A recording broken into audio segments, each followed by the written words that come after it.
Hi everyone.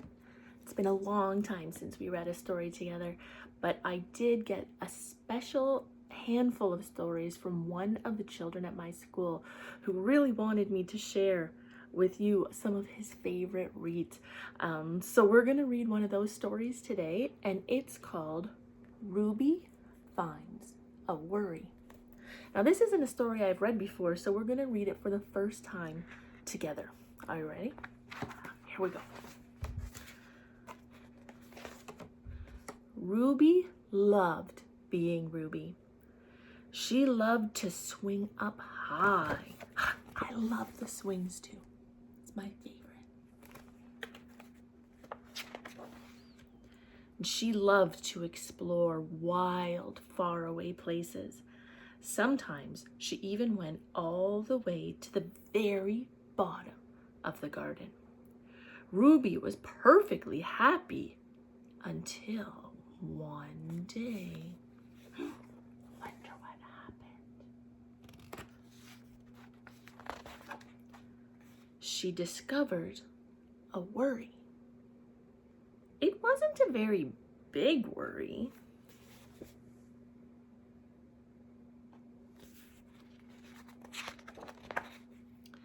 In fact, it was so small that at first Ruby hardly noticed it. But then the worry started to grow. And each day it got a little bit bigger.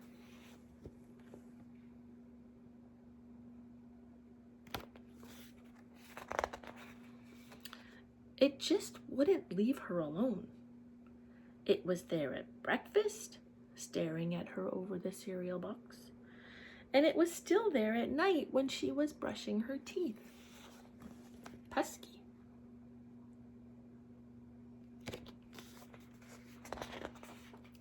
The funny thing was that no one else could see Ruby's worry, not even her teacher.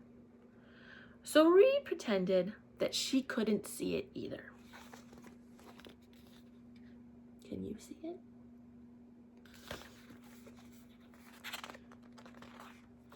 She tried to carry on as if everything was normal, but it wasn't. The worry was always there, stopping her from doing the things that she loved. Oh, it looks like she's not even enjoying the swing anymore. Ruby wondered if the worry would ever go away. What if it didn't? What if it stayed with her forever?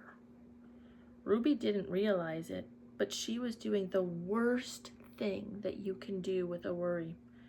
She was worrying about it.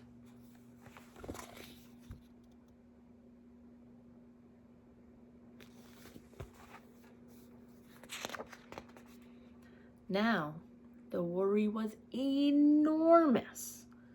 It could barely fit in the kitchen at dinner time, and it filled up half of the school bus.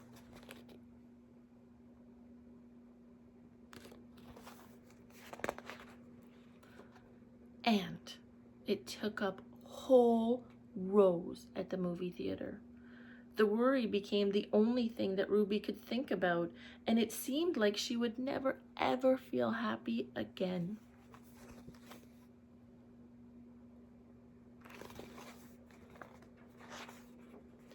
Then, one day, something unexpected happened.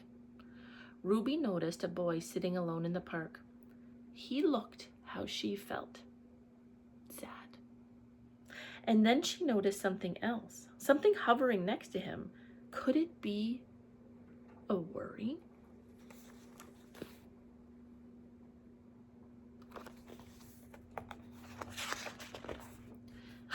It was. Ruby realized that she wasn't the only person with a worry after all.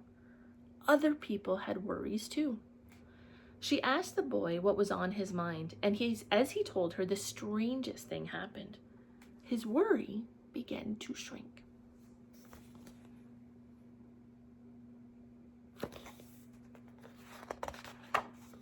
Then Ruby did the best thing that you can ever do if you have a worry. she talked about it. As the words tumbled out, Ruby's worry began to shrink until it was barely there at all.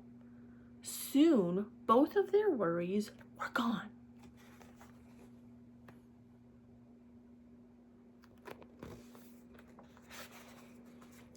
Finally, Ruby felt like herself again. Of course, that wasn't the last time she ever had a worry. Everybody gets worries from time to time. But now that she knew how to get rid of them,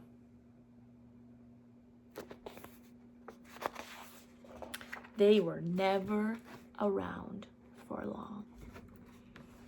Have you ever had a worry? I've had worries. But you know what?